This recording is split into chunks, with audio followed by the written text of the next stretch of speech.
오늘 황금률이라는 말씀으로 은혜를 나누고자 합니다. 여러분, 황금률이란 말 들어보셨죠? 자주 들어보셨을 겁니다. 여러분, 예수님의 우리 산산설교 아시죠? 이제 마태복음 5장과 6장과 7장 그리고 모든 복음서 안에 예수님의 이 산산설교가 다 기록이 되어 있습니다.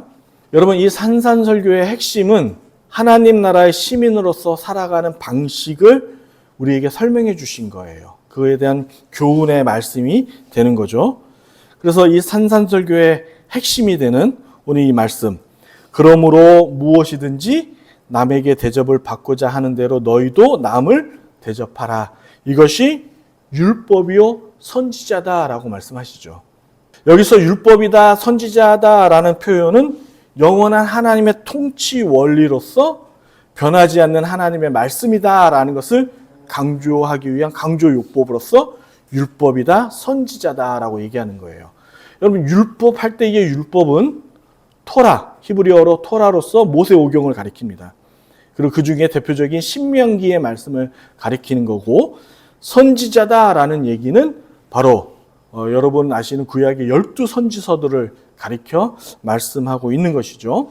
여러분, 이스라엘 백성들이 멸망하게 된 원인이 어디에 있습니까? 하나님의 말씀을 거부했기 때문에, 순종하지 않았기 때문에 그런 것이죠. 그래서 하나님의 나라의 통치 원리로서 변하지 않는 하나님의 말씀임을 강조하기 위한 표현으로서 율법이다, 선지자다라고 말씀하시고 계시는 것이죠.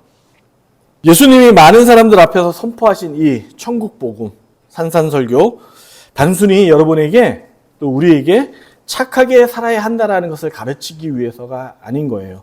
모든 종교마다 인간의 근본으로서, 원리로서 착하게 살아야 된다는 것을 말씀하지만, 더 성경은 우리에게 우리가 착하지 못한 이유, 우리가 착하게 살 수 없는 그 원인에 대해서 설명하고 있지 않습니까?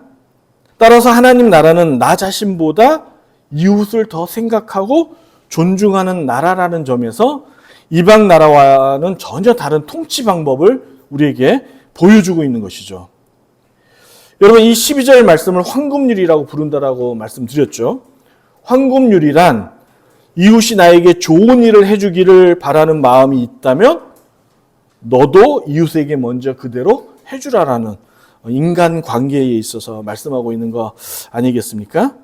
우리가 잘 아는 것처럼 가정에서 가장인 남편인 내가 왕 대접 받기를 원한다면 네가 먼저 아내와 자녀를 여왕 대접해 줄 것을 얘기하죠.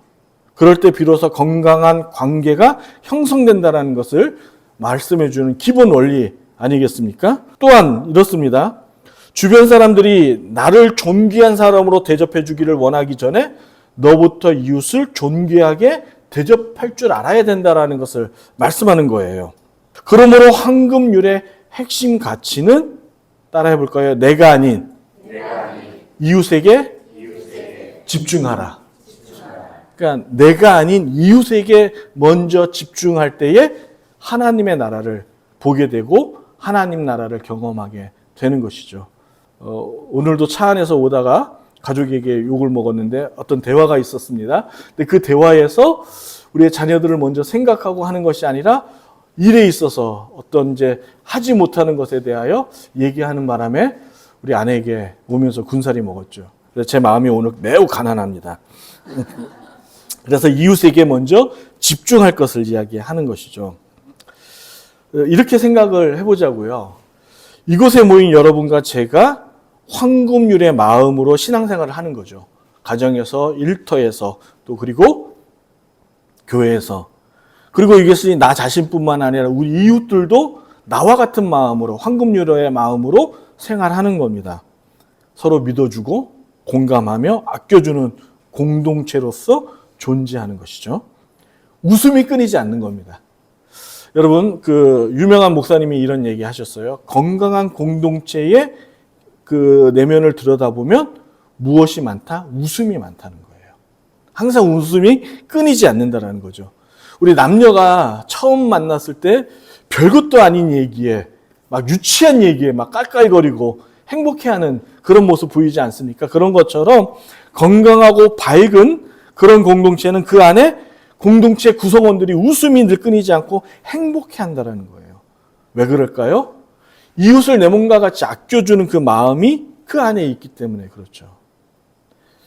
그럴 때 세상이 우리 공동체를 부러워하지 않겠습니까? 그리고 많은 사람들이 이 공동체 안에 들어오고 싶은 거죠. 우리가 앞서 배운 이제 팔복의 가르침, 우리 팔복 시리즈로 계속 배웠어요. 여러분 기억하세요? 다 기억하시는 줄로 믿습니다. 여러분과 제가 몸소 실천한다면 여러분과 저는 현실에서 하나님의 나라를 보게 되는 거죠. 심령이 가난한 자는 천국을 볼 것이요. 그렇죠. 온유한 자, 긍휼한 자, 그 심령이 청결한 자, 그리고 의에 줄이고 목마른 자는 하나님의 아들이라 칭함을 받게 되는 영광을 우리가 누리게 되는 거죠. 반대로 우리 공동체가 대접받기를 원하는 사람들만 가득한 거예요. 그러면 어떡하겠어요? 제가 늘 말씀드리듯이 서운함만 가득한 거예요, 다들. 그리고 마음의 상처만 남는 그런 교회로서 불행한 공동체로서 존재하게 되는 것이죠. 따라서 상대가 나를 대접하는 것을 보고 나도 그에 맞는 대접을 해야겠다라는 생각을 가진다면 절대로 여러분은, 저는 하나님의 나라를 보거나 경험할 수 없게 되는 겁니다. 그런데 여러분, 오늘 이제 말씀을 좀 보세요. 성경책을 좀 보시면 제가 이제 성경 말씀을 묵상하다가 궁금하고 또 의문이 생겼던 부분이 하나가 있습니다. 여러분, 우리가 읽었던 오늘 본문의 12절에 맨 처음이 무엇으로 시작하죠? 그렇죠. 그러므로 이렇게 시작이 됩니다. 라는 이제 이 접속사를 우리가 보게 되는데, 저는 이제껏 아무 생각 없이 이 그러므로가 본문의 앞문장인 7절과 11절까지를 수식해주는 접속 부사로 저는 이제 보았어요. 그런데 제가 이제 이번에 말씀을 이렇게 읽어보니까 문맥상 이게 연관이 안 된다라는 것을 발견했어요. 맞지가 않는 겁니다. 여러분, 지금 화면에 제가 말씀을 띄워놨는데 7절부터 12절까지를 여러분의 목소리로 한번 읽어보겠습니다. 시작.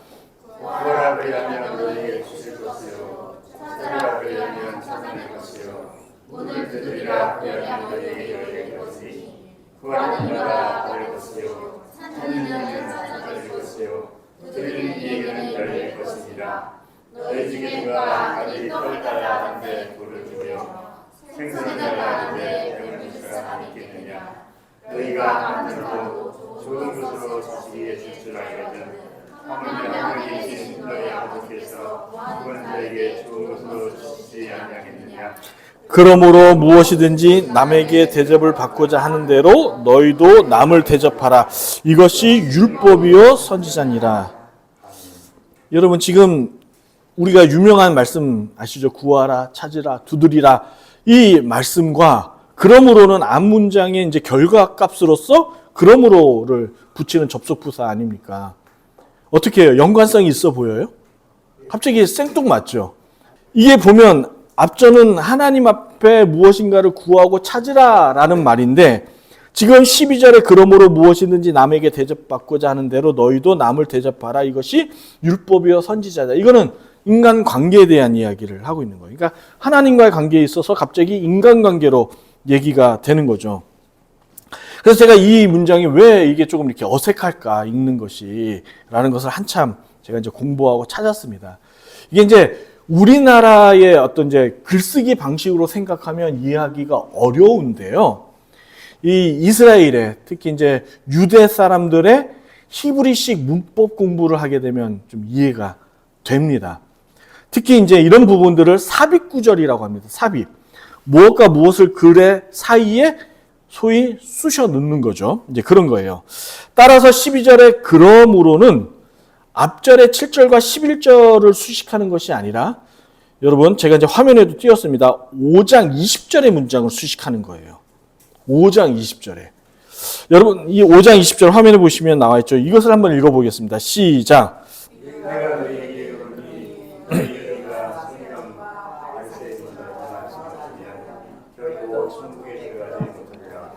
그러므로 무엇이든지 남에게 대접받고자 하는 대로 너희도 남을 대접하라. 이것이 율법이요 선지자니라. 아멘. 이게 어떻게 해요? 더 자연스럽죠? 예. 이게 이제 앞에 팔복에 관한 이야기인데, 팔복이 이 땅에서 천국 시민으로서 살아가는 방식에 대한 부분을 예수님께서 설명하셨죠. 그러면서 마지막에 이런 얘기를 했어요. 너희가 서기관들의 의보다 너희의 의가 더 나아야 된다. 그래야 천국에 갈 수 있다. 그러므로 어떻게 살아야 되느냐? 이웃을 위하여 살아라. 이게 천국의 삶이다라고 얘기하는 거예요. 이렇게 쓰신 이유가 있죠. 그리고 이러한 방식을 앞서 삽입 부분을 얘기했는데, 이것이 히브리식 문법의 샌드위치 군법이라고 얘기해요. 이제 중간에 뭐 하나를 이렇게 딱 집어넣은 거예요. 그 이유가 있습니다. 오늘 말씀을 들어보면 명확하게 이해가 되시는데, 이 이유가 있어요. 지금 예수님께서 뭐라고 왜 이야기를 이렇게 쓰셨냐면, 당시의 종교 지도자인 바리새인들과 서기관들을 지금 책망하고 이렇게 꼭 집어내기 위해서 이 말씀을 지금 의도한 거예요. 다시 말해, 그 당시에 그 바리새인과 서기관과 종교 지도자들은 이웃의 의, 하나님의 나라의 의를 위하여 산 것이 아니라 누구 의를 위해서 살았다고요? 네, 자기 의를 위해서 살았다라고 얘기하는 거예요. 그래서 자기의 의를 위해서 살기 위해서 이웃을 대접하기보다는 자기가 먼저 대접받기를 원하고 그것을 위해 최선을 다해 살았다라는 것을 지금 예수님께서 꼭 집어 책망하시는 것이죠. 그리고 여러분 5장 20절과 7장 12절 오늘 읽었던 이 사이에 보면 어떤 내용이 있냐면 구제, 기도, 금식, 그리고 더 나아가 원수까지 사랑하는 등등 여러 가지 팔복과 황금률 사이에 우리가 이 땅에서 어떻게 살아야 되는지에 대한 여러 사례들을 지금 예수님께서 예시로 지금 샌드위치 기법으로 넣으신 거예요. 그러니까 팔복을 지키기 위해서 온유한 자는 어떤 자이냐? 네 오른뺨을 내면 왼뺨도 내야 된다라고 얘기하시는 거예요. 원수까지 사랑해야 된다. 마음이 깨끗한 자는 어떻게 해야 하느냐? 간음하지 말아야 된다. 어떻게 간음하지 말아야 되느냐? 마음조차도 이웃을 향한 간음한 마음을 가져서는 안 된다라고 얘기하는 것이죠. 다시 말해 실제로 이웃을 죽이지 않았다고 해서, 간음하지 않았다고 해서 천국 시민이 되는 게 아니야. 예수님이 이 얘기하시는 거예요. 천국 시민은 마음으로부터 살인하지 말아야 된다라고 5장 21절에 말씀하고 있는 거죠. 그러기 위해 성도는 타인을 존경하고 존중하는 마음을 가질 때 비로소 마음으로부터 살인하지 않을 뿐만 아니라 간음하지 않을 수 있다라는 같은 맥락에서 말씀하고 있는 거 아니겠어요? 또 보세요. 이어서 예수님은 5장 33절에 맹세하지 말라라고 얘기하죠. 이 내용을 단순히 언행불일치의 이 표현으로서 이 이웃을 비판하지 말라라는 말씀으로 이렇게 얘기해요. 헌담하지 말거나 뒷담화하지 말아라. 이런 식으로 우리가 생각한단 말이죠. 그런데 그렇지 않아요. 여러분 제가 말씀드렸죠. 성경책은 자기계발서가 아니에요. 자기계발서가 결코 아니라고요. 이렇게 자기를 개발해서 이 사회에 뭔가 성공하고 뭔가를 얻어내기 위한 책으로서 만들어진 책이 아니에요. 성경은 아주 면밀히 우리에게 말하고 있습니다. 너희는 하나님 앞에 거역한 죄인이다. 타락한 존재다라고 얘기하고 있는 것이죠. 따라서 그 이상의 수준을 지금 요구하고 있는 것이 지금 산산설교를 통해서 예수님께서 천국 시민의 삶을 보여주고 있는 거예요. 여러분 또 맹세하지 말라라는 말씀은 침묵을 요구하는 게 아니에요. 여러분 말 많은 곳 하면 교회를 손꼽죠. 교회처럼 말 많은 곳은 없습니다. 그래서 괜스레 공동체 안에서 갈등을 일으킬까 걱정이 되어 말을 안 하는 게 쉽다 싶어갖고 말을 안 하는 경향도 많이 있습니다. 또 이뿐만이 아니죠. 회의 시간에 의견을 내놨다가는 그것이 모두 나에게 덤탱이 될까봐 그거 당신이 주도해서 해봐라고 뒤집어 쓸까봐 염려가 되어서 함구할 때도 많습니다. 그런데 여러분 어느 공동체든 마찬가지죠. 회사도 그렇고 어디든 마찬가지인데 여러분 말을 안 하면 아무 일도 일어나지 않습니다. 아무 일도 일어나지 않아요. 말이 먼저 진행이 되고 실천이 되고 행동이 일어나는 거 아니겠습니까? 그래야 우리가 원하는 무엇인가의 결과값을 얻어낼 수 있는 것이죠. 그러므로 예수님이 말씀하시는 맹세하지 말라라는 의미는 없는 말을, 이웃에게 없는 말을 지어내거나 없던 일을 마치 있었던 일처럼 꾸며 말하여서 이웃을 공경에 빠뜨리는 행동을 하지 말라라는 거예요. 여기서 맹세하지 말라라는 이 맹세의 단어는 법정 용어예요. 여러분 요즘 TV 보면 뭐 청문회니 뭐 법정 안에서의 어떤 그런 내용들의 뉴스거리를 많이 보시지 않습니까? 근데 그분들이 뭔가 증언을 하거나 법정에 나와서 말을 하기 전에 앞서 뭘 하죠? 선서를 하는 거예요. 어떤 거죠? 그 내용이 내가 말하는 것에 있어서 어떠한 거짓과 허구도 없음을, 진실된 말씀을 내가 전하겠다라고 선서하지 않습니까? 그랬을 때 내가 허구나 거짓을 했을 때의 법적인 책임을 지겠다고 묻는 것이 바로 그거죠. 여기서 이 맹세는 그 단어예요. 그 단어. 법정 용어예요. 여러분 이같이 말을 꾸며내는 이유를 저는 두 가지로 봅니다. 하나는 자기를 과시하기 위한 허세와 허풍이죠. 나 왕년에 뭐 어땠어 이런 거예요. 근데 이거는 우리가 조금 이쁘게 봐줄 수 있어요. 그렇죠? 이쁘게 봐줄 수 있는 건데 문제는 두 번째예요. 두 번째. 이게 무엇이냐면 이웃을 곤란하게 만들어서 이득을 보고자 하는 삐뚤어진 마음인 거죠. 여러분 이러한 두 번째는 진실된 회개가 없이는 정말 천국에 들어가기 어렵습니다. 이러한 마음은. 그래서 이런 부분에 있어서는 우리가 반드시 하나님 앞에 회개하고 넘어가야 되는 것이죠. 그래서 이웃을 어렵게 만들어서, 이웃을 곤란스럽게 만들어서 이득을 보려는 행동에 대해서 우리가 주의해야 된다는 것을 성경이 맹세하지 말라는 마음으로 말씀하고 있는 거예요. 다음에 여러분 성경책 5장 38절에 보면 악한 자를 대적하지 말라라고 얘기를 하고 있죠. 여기서 악한 자란 얘기는 금전적 또는 정신적으로 나에게 피해를 안겨준 사람을 가리켜 악한 자라고 얘기하는 거예요. 뭐라고요? 금전적이라든지 정신적으로 피해를 안겨준 사람. 가까운 이웃이 일부러든 실수든 간에 내게 피해를 주었다 가정해 보자고요. 그런데 왜 예수님께서는 이 악한 자를 대적하지 말라라고 하셨을까요? 이게 타락한 본성이 가지는 그 아주 그 못된 심보를 예수님께서 꼭 집어서 지금 말씀하고 있는 거예요. 여러분 예를 들어 누군가가 나에게 고이면 더 열이 받죠. 실수든 간에 뭔가 실수를 해서 나에게 금전적으로나 아니면 정신적으로 피해를 입혔다라고 가정합시다. 그러면 우리 안에 어떤 마음이 있냐면 이를 곱으로 갚아주고 싶은 복수심이 생겨요. 그렇죠? 그래서 이 나에게 피해를 입힌 이웃에게 이자를 덮어서 그의 인생을 회복 불능으로 만들고 싶은 억하심정이 심보가 내 안에 막 발동하게 되는 거죠. 막 분노를 참지 못하는 거예요. 막 씩씩거리면서 막 열이 김이 막 머리에서 모락모락 나면서 내가 어떻게 하면 저 사람을 그냥 이 세상에서 매장시켜 버릴까라는 마음을 갖게 되는 것이죠. 그래서 성경에 지금 예수님께서 악한 자를 대적하지 말라라고 얘기하는 거예요. 그래서 여러분 이 말씀이 끝나자마자 5장 43절에 예수님께서 이어서 우리가 이 땅에서 가장 힘든, 가장 하기 어려운 원수조차 사랑하라 이 말이 나온 거죠. 이해가 가시죠? 지금 이 맥락의 이야기가 산산설교의 이해가 가시죠?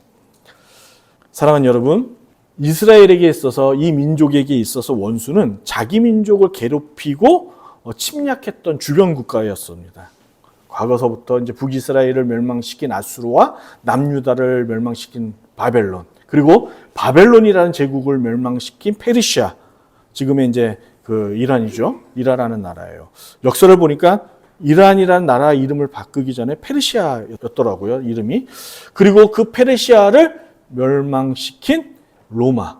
이렇게 등등 뭐 여러 가지 자기의 어려움을 줬던 민족들이 이스라엘에게 원수였죠. 그래서 이들에게 이웃이라는 것은 자기 민족만이었어요.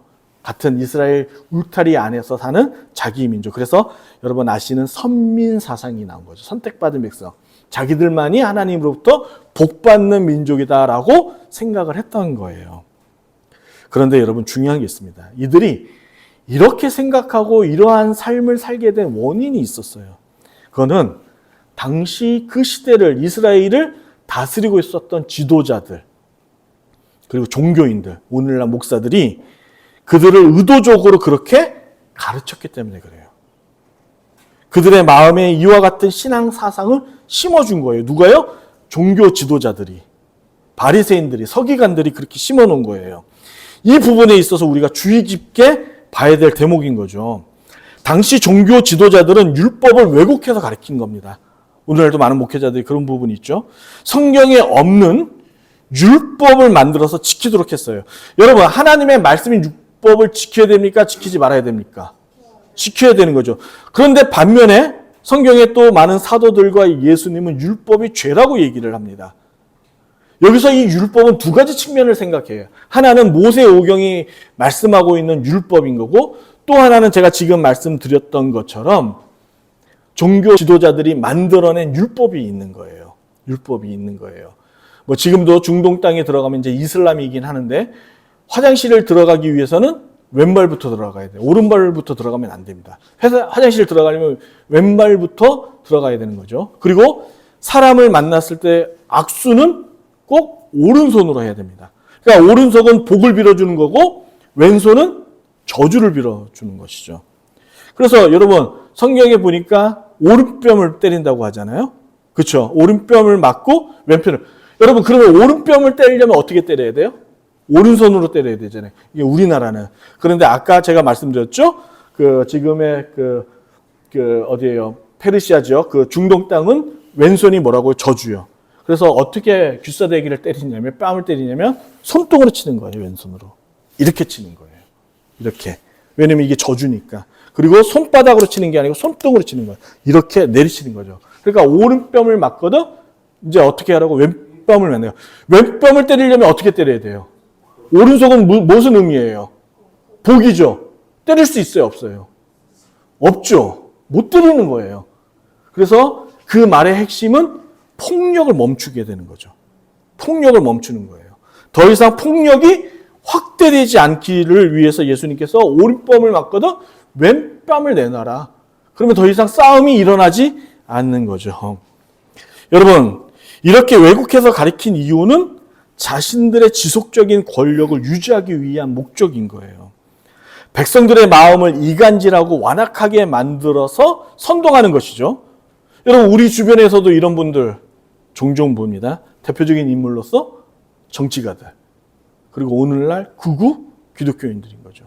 여러분, 극우 기독교인들의 지금 밖에 나가서 외치는 그 말들을, 그들의 어떤 방향성은 어떨지 모르나 그들이 하는 멘트를 보세요. 그게 마음이거든요. 완전 선동하는 거 아니에요. 갈라치기 하는 거 아니에요. 설문조사에서 우리나라에서 지금 현재 가장 시급한 현황이 뭐냐라고 질문했죠. 대다수의 국민이 화합이라는 대답을 했습니다. 화합을 해야 된다. 이게 지금 현재 우리나라의 가장 시급한 문제이다. 그리고 이 나라 지도자들은 이를 위해 최선을 다해 살아야 된다라는 말을 또한 덧붙였어요. 그런데 여러분, 어떻습니까? 분열을 통한 이득이 크기에 이들은 절대로 화합하려 하지 않습니다. 말은 화합하려 하지만 통합해야 된다고 얘기하고 합쳐져야 된다고 얘기하고 하나 돼야 된다고 얘기하지만 그들의 이렇게 행동을 보면 절대로 하나가 되고 싶은 마음이 없는 거죠. 이들은 공동체에서 공공의 적을 수시로 만들어내요. 이게 정치가들이 하는 짓이죠. 그래서 국민들로부터 적대적인 감정을 불러일으킵니다. 그리고 그들이 생각이 그쪽으로 몰리게 하고 자신들은 여전히 권력의 자리에 앉게 되는 거죠. 다음으로 여러분 6장 2절입니다. 구제함에 있어 은밀하게 하라. 뭐 설명 많이 드렸던 거예요.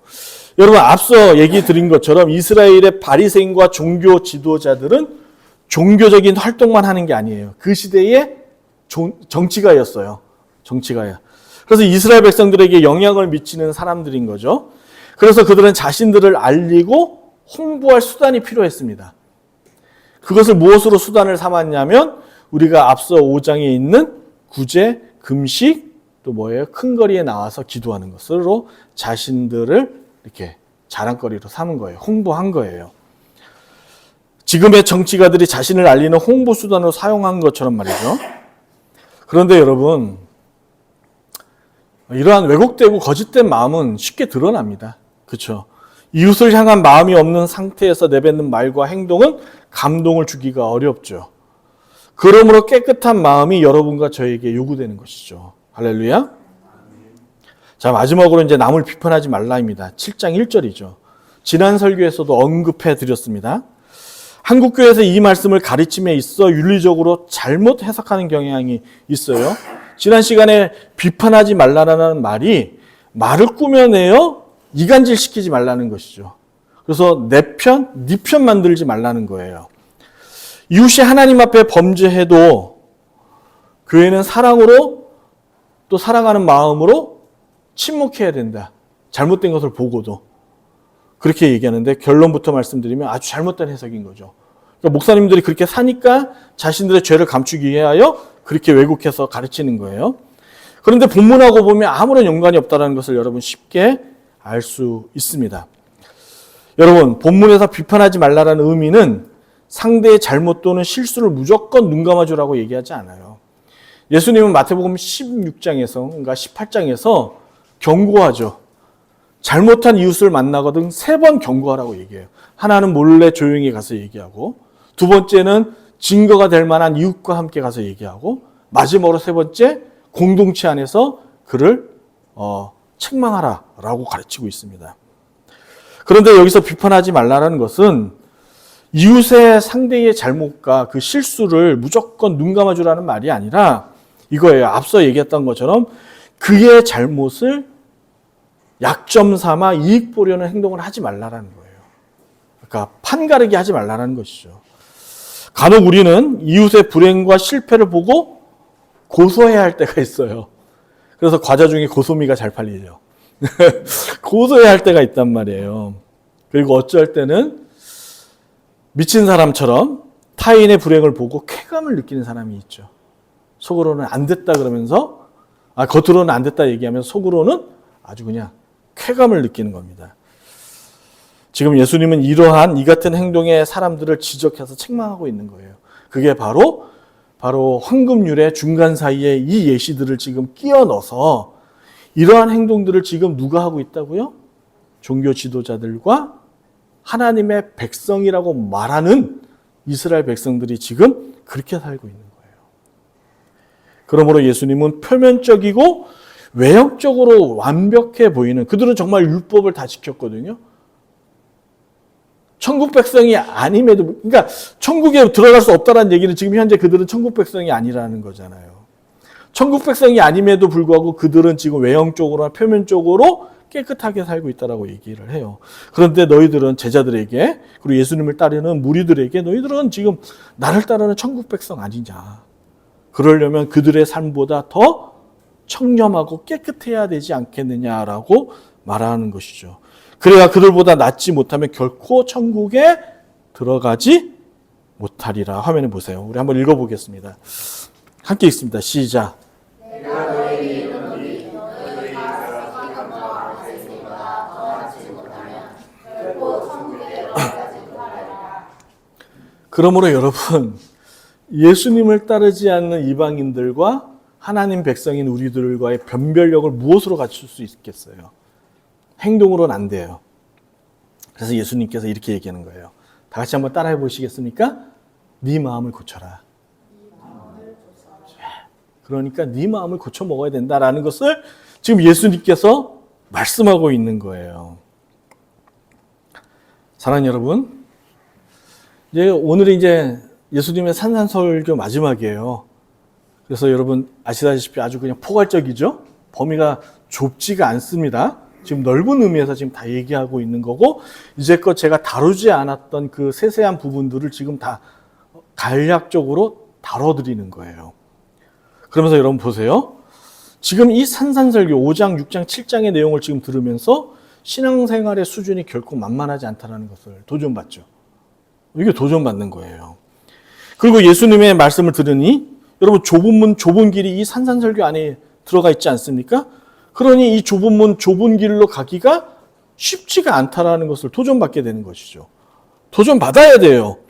그러니 예수님의 제자들도 예수님의 이 가르침을 듣더니 놀라 자빠집니다. 충격에 빠집니다. 마태복음의 병행구조인 화면에 보세요. 누가복음 13장 23절에서부터 24절에 어떤 사람이 여기서 어떤 사람은 예수님 무리 앞에 이 산산설교 들은 무리들이에요. 여쭤오되 충격을 받은 거예요. 주여, 그러면 구원받을 자가 적습니까?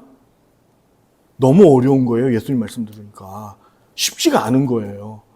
그러니까 이 말씀 듣고 누가 살 수 있겠습니까? 구원받을 자가 적습니까? 라고 물으니까 예수님께서 이렇게 얘기하는 거예요. 좁은 문으로 들어가기를 힘쓰라. 내가 너에게 이르노니 들어가기를 구하여도 못하는 자가 있다라는 거예요. 적다란 얘기를 하는 거예요. 죄송한 말씀이지만 우리 이렇게 모여 있지만 제가 이렇게 말씀 잘 알아? 여러분에게 말씀드리면 천국 갔더니 제가 없을 수도 있어요. 이런 어처구니없는 일이 벌어질 수 있는 거죠. 그러므로 제가 산산설교를 하면서 정말 마음에 가졌던 것이 뭐냐면 이 말씀을 듣는 여러분들이나 저나 하나님 말씀에 대하여 이 부분에 대하여 팔복과 황금률에 대하여 허투루 듣지 않는 축복이 있기를 주님의 이름으로 축원합니다. 허투루 들어서는 안 되는 거예요.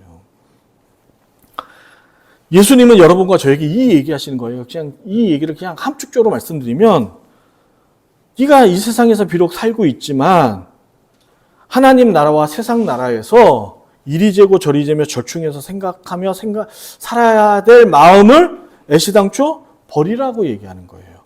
하나만 선택하라는 거예요. 두 주인을 섬겨서 살 수 없다라고 말씀하고 있는 것이죠. 비록 몸은 세상과 더불어 살지만 단호하고 분명하게 하나님 나라 시민으로서 선택하며 살라라고 지금 예수님께서 요구하시는 거예요. 그런데 여러분, 우리 특히 젊은 우리 친구들, 신자가 세상에서 팔복과 황금률을 다 지키고 살면서 언제 성공하고 언제 내 집 마련하면서 살 수 있겠습니까?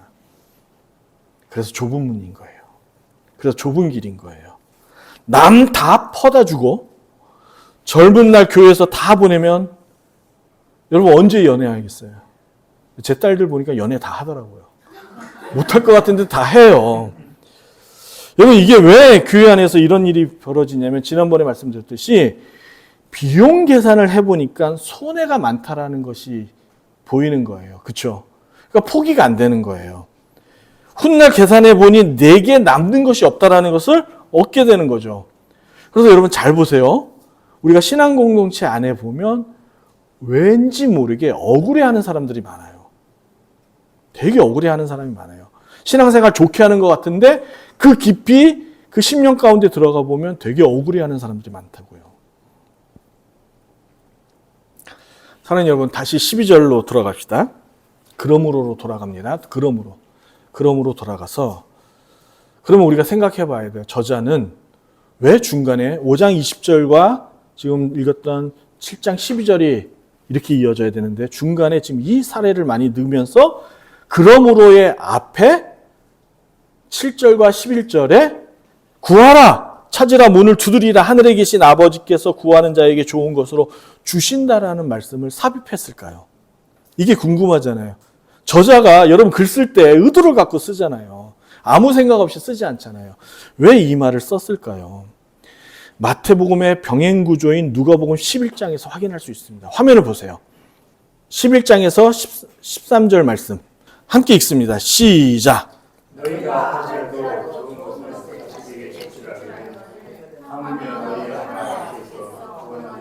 성령을 주시지 않겠느냐 하시니라. 여러분 구하라, 찾으라, 문을 두드리라 이 말은 네가 바라는 거, 네가 염원하는 거 그거 찾으라는 얘기가 아니야. 그거 나한테 막 매달리고 그거 구하라는 얘기가 아니라 무엇을 구하라고요? 성령님이요, 성령님. 사랑하는 여러분, 여러분이나 저나 하나님 말씀에 순종해야 하며 살아야 된다는 거 모르시는 분 계세요? 아무도 없으세요. 우리는 이 말씀 다 지켜야 살아야 된다는 거 잘 압니다. 그리고 이러한 주님의 말씀이 우리를 위한 말씀이고 우리의 행복을 위한 말씀이라는 거 너무도 잘 압니다. 그럼에도 불구하고 우리가 하나님 앞에 무너지는 우리 자신을 보는 이유는 어디에 있습니까? 번번이 좁은 문, 좁은 길로 달려가다가도 문전에서 주저앉고 마는 우리를 목격하지 않습니까? 그 이유가 어디 있습니까? 그 원인이 어디 있다고 생각하세요? 이 얘기인 거예요, 예수님께서. 성령 없이는 어렵다. 성령 없이는 안 된다라는 얘기를 하는 거예요. 그래서 너희가 이 땅에서 성도로서, 천국 백성으로서 해야 될 것이 무엇이냐? 가장 먼저 찾아야 될 것이 뭔지 아느냐? 돈, 권력, 명예, 이 땅이 이거 아니야. 너희들이 먼저 하나님 앞에 구하고 찾고 두드려야 될 것이 있는데 그것이 뭐냐면 성령님이야. 하나님의 마음이야. 이것을 너희들이 먼저 얻어야 된다는 것이죠. 먼저 구해야 된다는 것이죠. 할렐루야. 그럴 때 주님께서 이 모든 문제를 해결해 주신다는 거예요. 성령님 의지 않고는 좁은 문 좁은 길로 갈 수 없다고 얘기하시는 거예요. 현재 일어나는 여러분 개인의 문제, 여러분의 가정의 문제, 여러분의 삶의 모든 영역에 있어서 그 모든 문제의 해결 방법은 성령님이시라는 거죠. 할렐루야. 지금 이 나라의 이 조국에 벌어지고 있는 이 시국 역시 성령님 없이는 해결이 안 된다라는 거예요. 이 말씀하고 있는 거죠. 그러므로 공동체의 회복과 안녕은 성령님만이 주실 수 있습니다. 할렐루야. 여러분 믿을 수 있기를 바랍니다.